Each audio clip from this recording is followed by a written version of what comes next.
Greetings and salutations to our fine podcast audience. Welcome to episode, guess Ed. 672. No, 438. you're going to have to keep going down. 121. Up. Oh, 140. Closer. Is it up still? Yeah. 54. Getting 154. warmer. Getting warmer. 172. Ooh, really hot. 73. 4. 5. There you go. Okay. Episode 175. Thank God we made it. Oh, we barely made it. Ed was joking before we hit record about what number we were on, so I just told him, I said, well, I'm going to make you guess. Okay. And so that's what he we did not do a good job. And they got there. You did get there with a lot of help and a lot of time. But we are on episode 175, so welcome. We're glad you're here, and we're glad Ed now knows the number. So, all right. For those of you who are new, I haven't done this in a while. I thought I should do this. I should introduce us. Okay, Okay. you should. Ed, the one who can't count, Yeah. is over to my right here. Hi, Yeah. say hi, Ed. Hi, Ed. He follows directions I do. apparently. Well, and not then no. and Nathan's over here on my left. He's Yes. the one that is glad we made it. Yes. And we are. This is Jason. And I'm Jason, and we are the teaching team at Community Christian Church. And today we're going to be answering a question, which is what we mostly do on this podcast.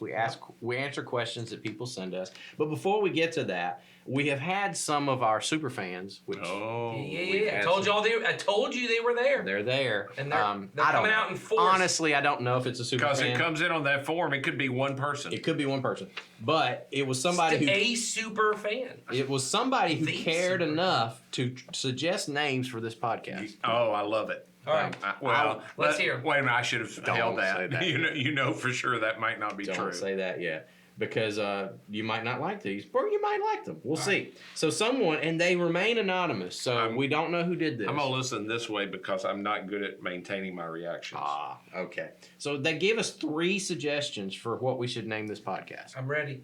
You're ready? Yes, I'm ready. Here's the first one: Podcast for Imperfect People. It's wordy. Well, then you're gonna hate the rest of them. Okay. Because that's the if I'm least giving wordy. honest feedback, it's just That's the podcast least for wordy. imperfect people. Yeah. So that's the least wordy of all of them. But I think they're trying to draw off of our old No motto. perfect No people. perfect people No allowed. perfect people. I Don't like we that. have a podcast with imperfect parents or no? No, it's called the Not Not Great Parents. Parent. Oh, okay. I don't know. Which Ed's not a fan of that. No, I actually like the content. I don't know those things. Yes. does not remember Those are not the things. things that I hold on to. The second suggestion was CCC Presents Podcast for Everyone. Okay, I take back. The first one was not wordy. That one right there. That one right there. That's right. And then the third suggestion is similar to the first: Imperfect Podcast for Imperfect People. You know what? That's actually more wordy, but I'm actually okay with it because there's a rhythm to it. Really? Well, say it again. Imperfect podcast for imperfect people. I kind of like that. You know what? Of the 3, that's my favorite. Wow. Imperfect podcast for imperfect people. Okay. If Nathan's happy and we don't have to talk about it anymore, I'm okay. No, let's be clear. I'm not happy. I think our super fans need to battle it out in a battle royale. Okay. We need to have some Are we others. gonna need to- put up some of those stupid I think brackets? Of I was going things to tell that you I this say? much. Producer Sawyer's a big fan of the bracket. He said to me last Thursday, we haven't done enough brackets recently. How could that possibly be? know. We haven't done any. No. We He don't- didn't mean on the podcast. We've done a few on the social media on our social media on Instagram. Gotcha. But it's been a hot minute. Was the Super Bowl the last one? I think so, yeah. That's been a while. Super Bowl snacks. That's been a while. So been a little bit. We need to do another one. We should all fill out a bracket of some kind on this podcast. and fill them out. Sawyer's a big fan of the brackets. So we get Okay. enough names. Maybe we'll do that. Will. Okay, Maybe so we'll do that. so there you go. There's the challenge. Super fans, send in all your suggestions, wordy or not wordy. Wordy or not wordy. I like We'll a throw 'em up little there. rhythm to it. A little purpose behind it too. Okay. Little purpose behind where we're going with it. And I think we might land on something. All right. I appreciate whoever this super fan is. Me too. I can tell you put thought into They took this. time. Got a do little that. lazy in the middle, but that's all right. It was probably 3 o'clock in the afternoon. You had that, what do they call it, that 2 o'clock feeling, 5-hour energy. You needed a 5-hour energy, and then you could have done that. So, but that's all right. All right. So remember that. And if you have suggestions, you can put those in the form. Links in the description. Or you can also ask questions, which is what someone did for us today. And Good. this question for today might be the most personal we've ever had on the podcast. It's a very personal question Why for the is three of it us. we don't like Jason? What is our least favorite thing about Jason? No, that's not the I was question. gonna All say, right. maybe that's more interesting than this No, one. I don't think so. But It's I was just one like, thing. okay, I was going to let you go. You just said it was very personal to you, and I thought if we're getting personal, Personal like for all three of us. oh, Oh, personal okay. for all of us. It's a So- personal attack on all of us. No. Not attack. It's Okay. personal. They Personal. want to know a personal question. All right. So here's a question. I'm ready. Would you mind sharing the backstory of what led each of you into a career of ministry? And what would you say are the best and worst parts of being a pastor? So this is our personal experiences they want to know about. So I would say this is really a super fan. That's true. They want to know the whole history. That's right. I like it. I'm Okay. with it. I'm with it. Yeah. Okay. They've got like they want to know all the lore behind the podcast. I'm with that. Yeah. The man, the myth, the legend. That's the right. lore. All right. So And do you have lore? I don't have any. You are the oldest. I This is don't gonna So be- if anybody's got You're gonna be part of lore, it. you have it. Yeah. Because you've been around A to long time. accumulate more Lore. lore than anyone. All right. That is I just true. like that word. So who wants to go first? Is it the old guy who goes first? That's what I think. I think we'll just go. We'll go in order of age either way. Okay. So I'm okay. So I always say, people want to hear about a call to ministry, and I didn't come up with this phrase. In fact, I didn't know this phrase until I heard Andy say it. But Andy always says, Andy Stanley. Andy Stanley always says, not everybody's called. You can just volunteer. And I'm not even sure I volunteered. I'm more. I came to Christ in crisis and trying to get my life back together. And as a part of that, I knew I needed to make some radical changes to my life. Part of which was to change the college I was in at the time. And so I went to a Bible college because that's where the person that helped me become a Christian had gone, and it was nearby.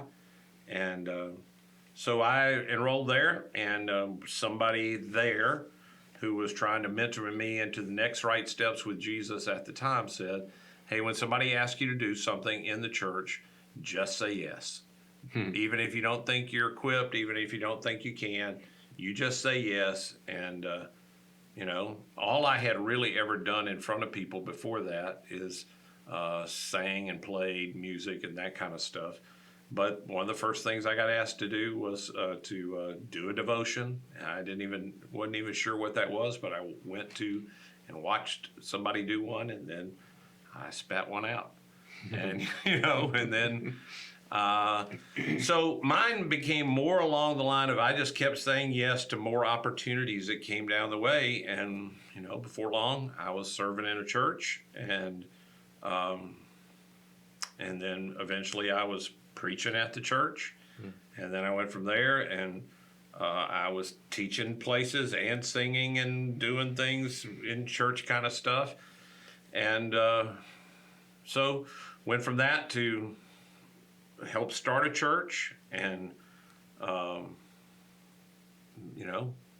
so that's my story. I sort of have just kept saying yes, and along the way, that's how I came to ministry. I never felt the need to say no, and the Lord seemed to use what I was doing. I continued.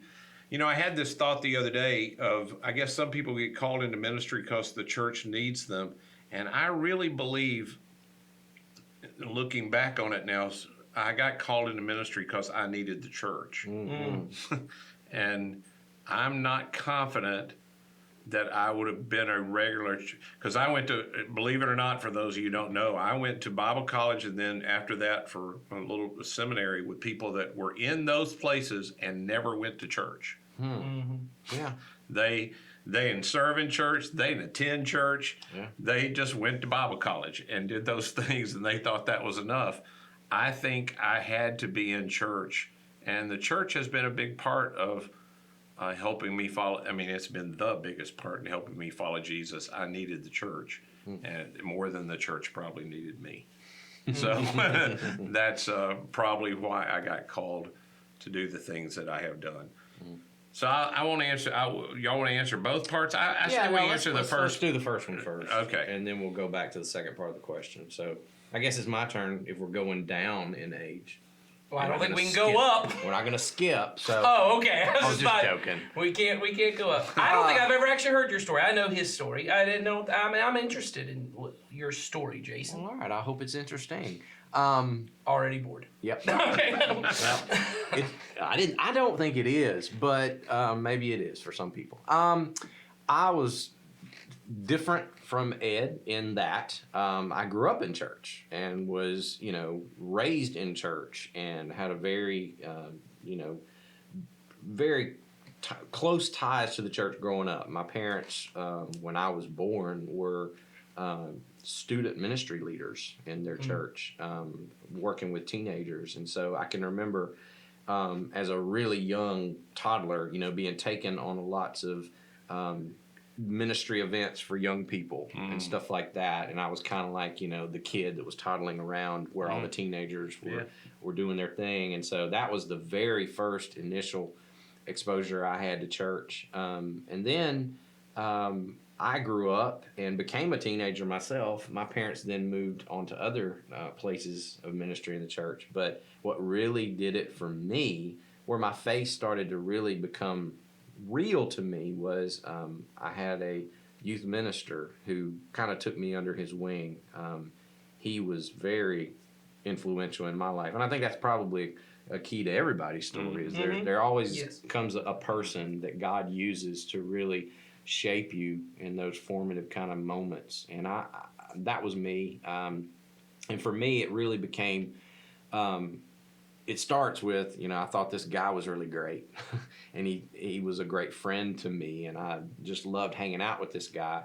And the more I hung out with him, the more I began to do the things that he did within our church. And he saw, I think now, saw the potential in me to do ministry for a career, and he started just giving me opportunities as a high schooler. I didn't see it that way at the time, but looking back on it now, I do. He would just invite me to come along, and I would just be with him, and I started realizing I started to love what he was doing, and he gave me more and more opportunities, and so it got to the point where I would say I don't consider my journey a calling either, kind of like Ed was saying. I don't see it as a light bulb moment where it was just bam, God just said this is what you're going to do. For me, it was more of I tried a lot of other things, and I started asking.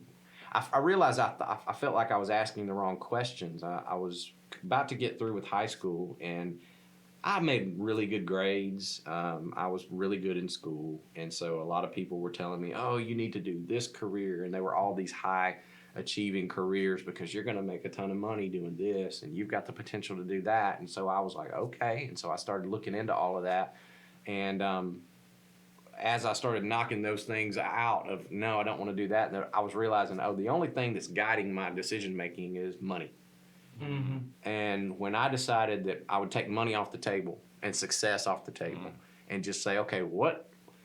And honestly, it wasn't even a spiritual question. It was, what do I love the most? And when I asked that question, it became real clear for me. I love the church, and I love just partnering with what God is doing in the life of His church to change people's lives. And when I got clear on that, everything just sort of started falling into place. And for me, it became an easy, not easy, a clear path to what I should do at that point. So then I went off to Bible college. I went to what was called Atlanta Christian College at the time, and got a degree and didn't know what I was going to do with that. I just knew I'll go to any church that hires me. That was my attitude coming out of school. I just want to be in the church somewhere. And this one was the first one in line. And they hired me to do youth ministry to begin with. And it just sort of developed from there. And then it became a series, like Ed said, a series of, okay, I'll do that. And then, okay, I'll do that. And I'll do that. And it just grew from there and to where I am today. So, yeah. Well, that's cool. That is interesting. I knew parts of that. Once you started telling, I knew more of it than I thought I knew. Okay. But very interesting still. All right. So, So mine is, I don't, like you said, I don't know when there was a specific time I felt a calling. I think when I was really young, I kind of felt like this is something God wanted me to do. I do remember, and I don't remember when, I don't remember how old I would have been. I would have probably been 12 or 13. I went on a trip with my mom and one of my younger brothers up to Kentucky, where she was from, to visit her parents. Don't remember why it was just the three of us, but we had gone to church on Sunday morning, and I had gone into the youth group, and I came back and I was like, that was terrible. And that's what I said to my mom. I said, that was horrible. And I said to her, I said, so there are churches where that's what kids feel about church? And she said, well, that's that's how most churches do youth group, you know. And it was a Sunday school, it was a whole thing. And I said, man, I just really feel like maybe that's something I should do, is try and help kids not feel that way about church and about that. And I was about 13. But most of my life, I did not want to do ministry because my dad was in ministry. And my older brother had already made a decision pretty early that that's what he wanted to do, was ministry. I think I was probably 10 or 11 when he said, that's what I'm going to do. And John, for those of you who know John, once he makes a plan, there is no changing of that plan. It'd be interesting to hear whether it was a calling on his life or he just made the decision and it ain't changing. I've made the plan and it's a plan now. So I remember feeling at the time like, I don't want to do that because I think everyone's going to think that I'm just doing that because that's what my dad does and that's what my brother does. And I was really focused on, I wanted to make it as a musician. I was really focused on, and by make it, I don't mean become famous. I literally just wanted to be one of those guys who just makes a living playing music. Studio musician. I wanted to travel and do it. I just wanted to do that whole kind of bohemian lifestyle. But I'd been dating a girl since I was 15, and we knew we were going to get engaged right after high school. And I remember making a comment to her about, we were trying to figure out where to do college. And I said, someone said, well, you know, when we're in the van with my friends going. And she goes, was that a real thing you thought was going to happen? She said to me at 18, I said, what? She goes, me and you and your stinky friends were going to get a van and travel the country? And I said, well, we said it. She goes, I thought it was just something you said. So that didn't happen. of course not. No. And we did get engaged and we got married. And at that point, my plan was to then just go, and I wanted to be a studio engineer. I wanted to go learn all of that. And then through a various amount of things, one of them was, you guys will remember, we did a thing here at one point when we were doing multi-site. We called it Chapter 2. Yeah. You remember Chapter 2? And there was a big push to we did a campaign for it, and we asked people, hey, I don't remember how long was it, 2 years to give money? 3 years. Okay. Wow, yeah. 3 years to give money. I would have been 17 or 18 at the time, and I said to my then girlfriend, but we both knew it was going to be soon to be fiance, I said, hey, I want to commit to give this money. We were very strange at that point. We were actually already handling our money together, and I said, but I don't know how it'll affect our future, you know, going to college, all that kind of stuff. I want to give more than I'm giving now. And she said at that time, she said, well, I figure you're going to end up doing ministry anyway. And I said, that doesn't sound right to me. But we committed to it anyway. And so then when we're married and I'm going to school for a business degree, and my plan was just to, I was working at the time at a Brewster's Ice Cream. It's a franchise thing. Not that I would do Brewster's forever, but I would do some kind of franchise thing. I was just going to be one of those guys. I'd own 7 Taco Bells, or I'd own what I was going to do. Dang, you missed that. I know, I missed out. I was like, I'm just going to go work at some franchise. I'll then buy into it, and then I'll just buy a bunch and just manage a bunch of them. And I remember being on the college campus at West Georgia in Carrollton, and I'd attended a college campus ministry, and I sat in that college campus ministry. Wait a minute. It was horrible. And I had the exact same thought that I did when I was 13 in Kentucky. I knew it. And I thought, this is terrible. And I thought, so no. Theme with him. Yes, I thought. So once again, I don't know whether it was a call or not. I thought, I could do better than this. And the thought that I had at that moment was, and I said to my wife, I said, maybe God wants me to try and do ministry. And at that time, there was a series of things happening in our church where there were some staff members leaving, that we were doing some restructuring of stuff. And the guy who was currently doing youth ministry was moving to do something else. And they asked me to come on kind of part-time and head up some stuff with the youth here and take over that. And it just kind of was all happening at the same time. And I said yes to that. And then it's like you said, then at that point, it's just whatever the next thing is. It went from being part-time to full-time, went from doing just youth ministry to doing a lot of our production stuff here. And then, to eventually speaking on Sundays and doing what I'm doing now. And so, yeah, I don't know if it was ever a specific like, oh, well, this is 100%. There was mostly my journey has been me saying no to God.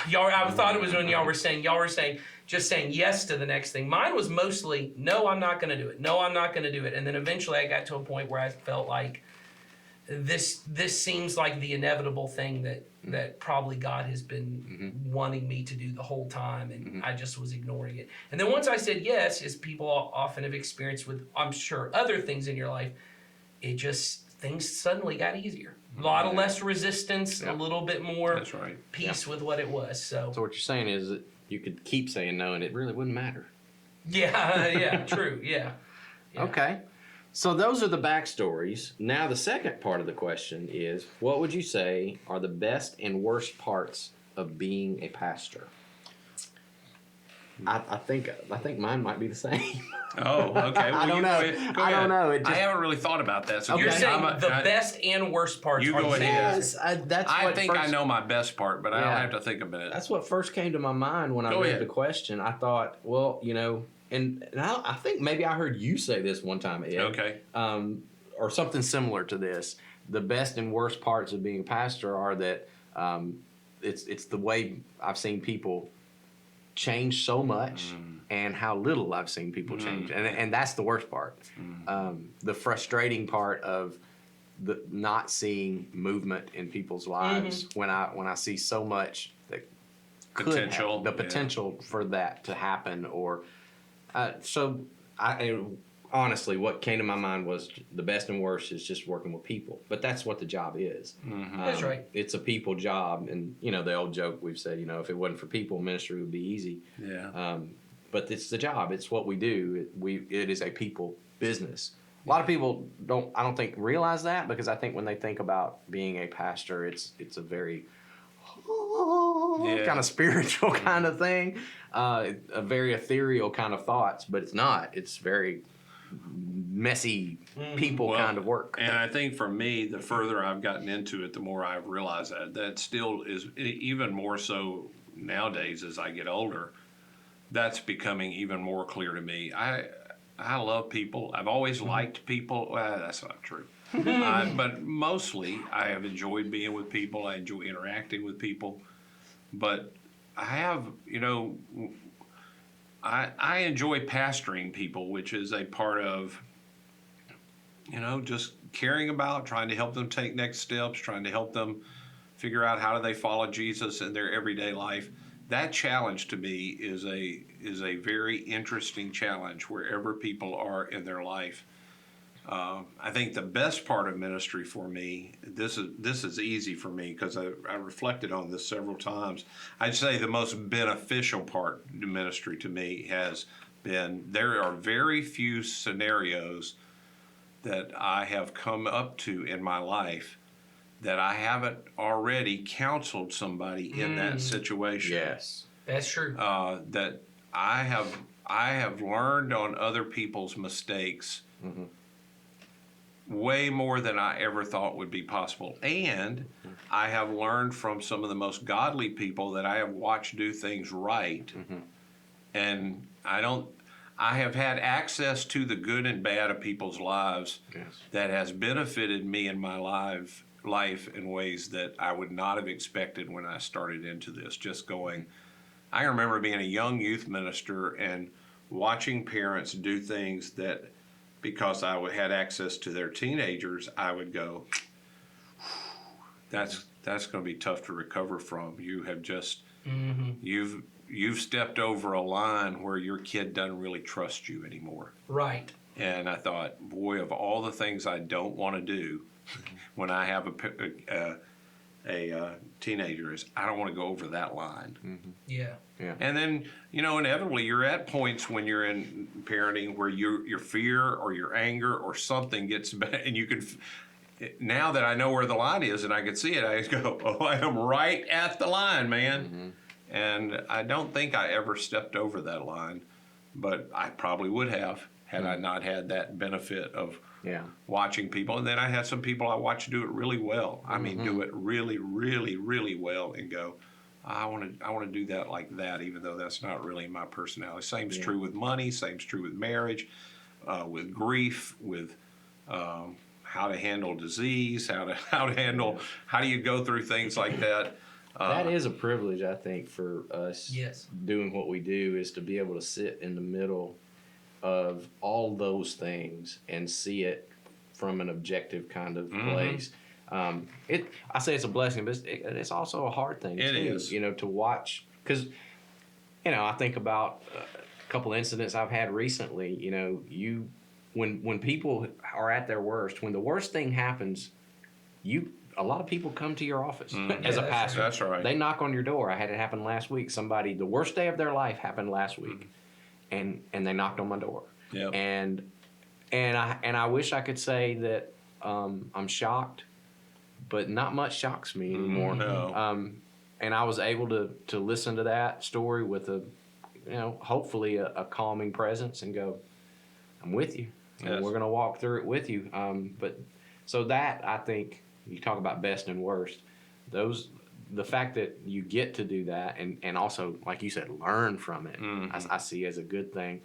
But, and this is a part you got to really work at, it is the worst, and it hurts, and it's hard, and it's messy, and you got to make sure you don't take that home. That's right. That you don't let that get too ingrained. Because this is a sad part, is most of the guys that I went to school with to become pastors or ministry workers, they're out of the game now. That's right. Almost all of them. I mean, it's hard for me to point to some guys that I lived in a dorm with, that we were all going to be ministers, and I can probably count on one hand how many guys are still in it and aren't doing something else, because that life sometimes gets a hold of you. It attaches itself to you in some kind of unhealthy ways, and if you're not handling that in a healthy way, and you don't have the support system around you to do that, it can eat at you, and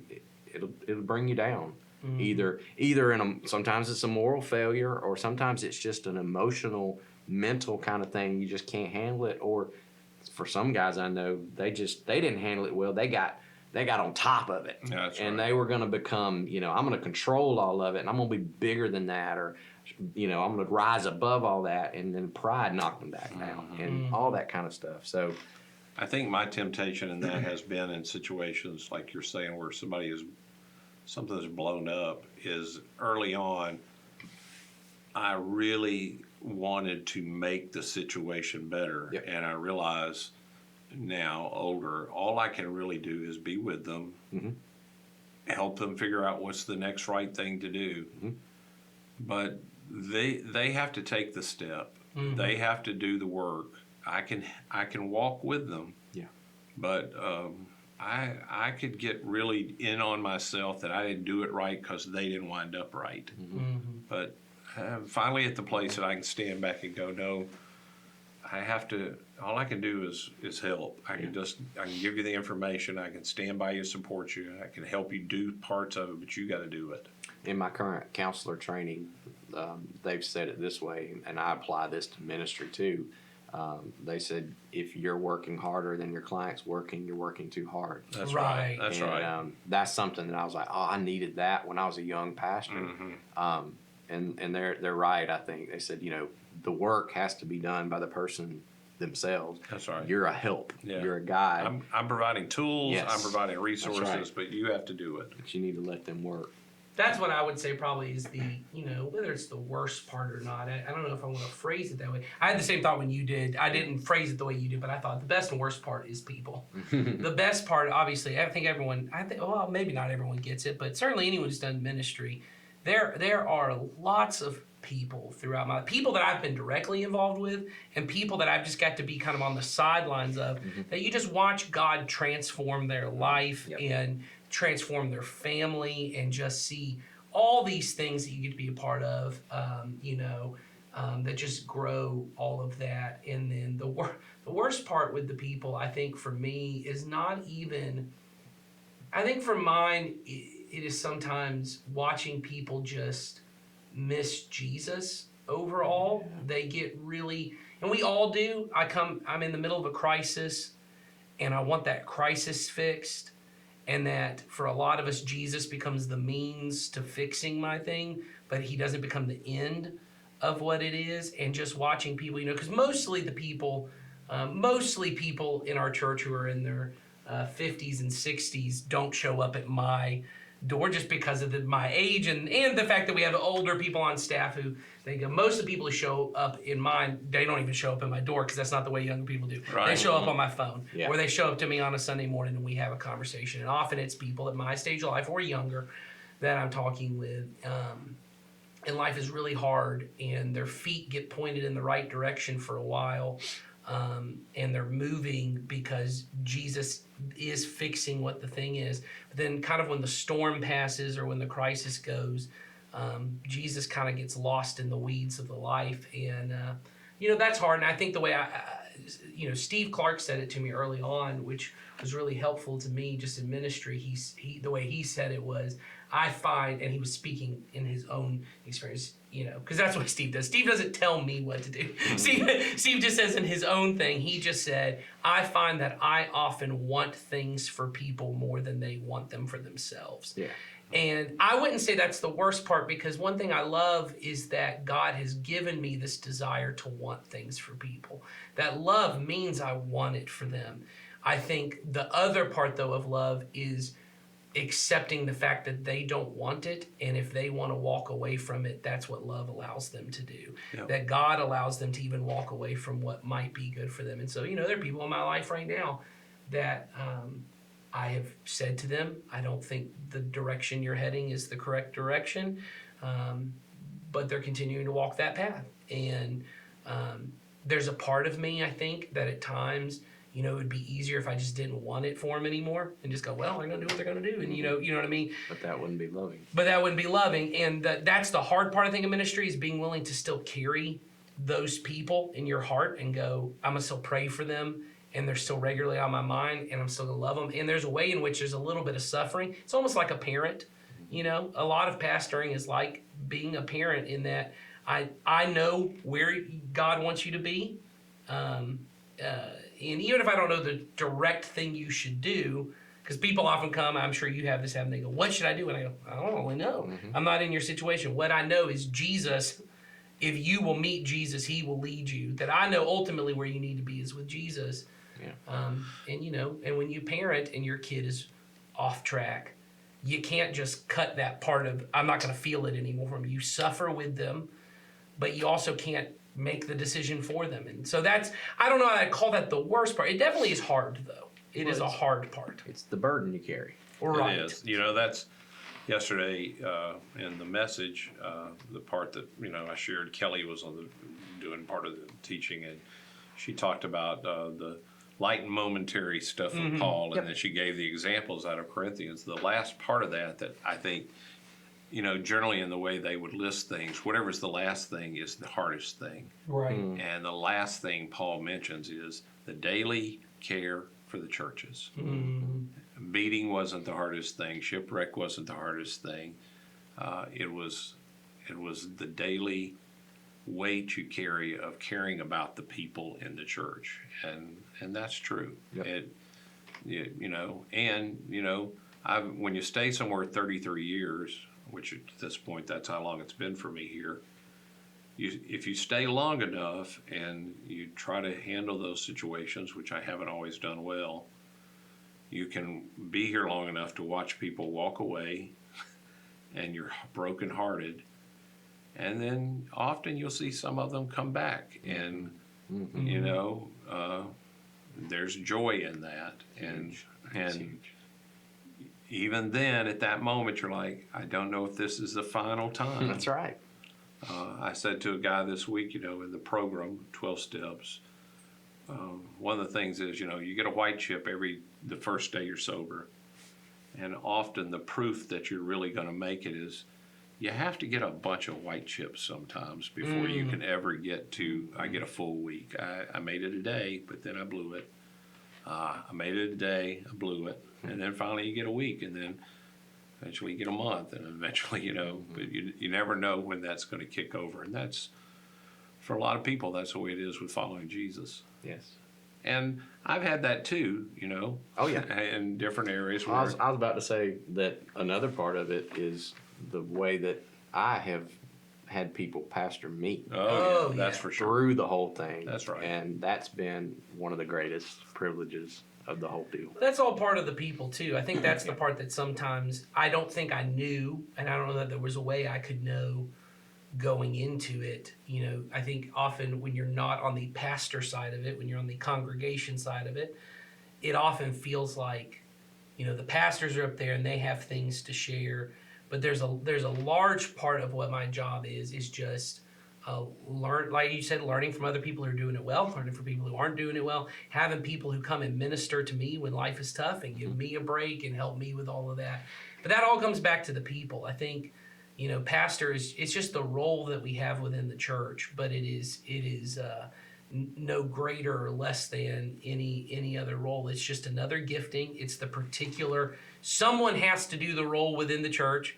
And because of the amount of effort that has to be put into it, it tends to get more of the attention. But that does not necessarily mean it is greater or less. I have several people in this church who I know are praying for me every day, and that is a huge blessing to me.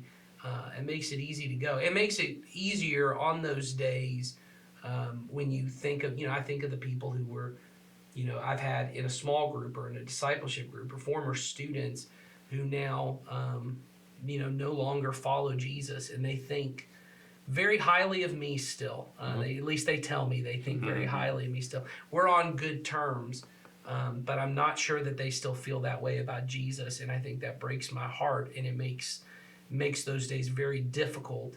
But then there are other people within the church who I haven't even had an influence on. They're just people within my church who are building into me and blessing me. And those days, that makes it easier. And so right. I think it's just like any other thing in the church, the people is what makes it.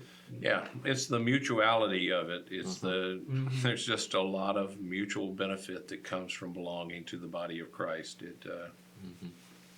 I wish I had a better way to express it to people who don't experience it. The idea that I could follow Jesus alone is not attractive to me. No.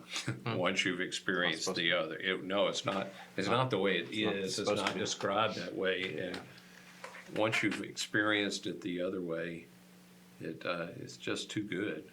It's just too good. Yeah. Well, I hope we didn't go too long, but that's what you get for asking a personal question. That's right. Yeah. But I will say, whoever asks us this, thanks for giving us the opportunity to share Yeah. that. It was very nice of you. Yeah, Thank you. something we don't get to talk about very often. So, all right. So that brings us to the conclusion, which means I will tease next week for those of you who are super fans. I'm really kidding. Yeah. Next week, someone wants to know what we think about the prosperity gospel. All right. That'll be fun. Well, there we go. So you show up next week, we'll talk about that. Stay tuned to, in a couple of days, if you're watching this when it drops, the Not Great Parents podcast. That's true. It'll be another great episode, I'm sure. Well, we'll see. Hopefully, we're going for good. So Good, not great. Good, not great. We're Yeah. hoping for good. Our bar here is probably even lower than that. That's right. So come back next week and we'll Going hit it. for okay. Yes, sir. Yeah, that's right. See you then. Bye. Right.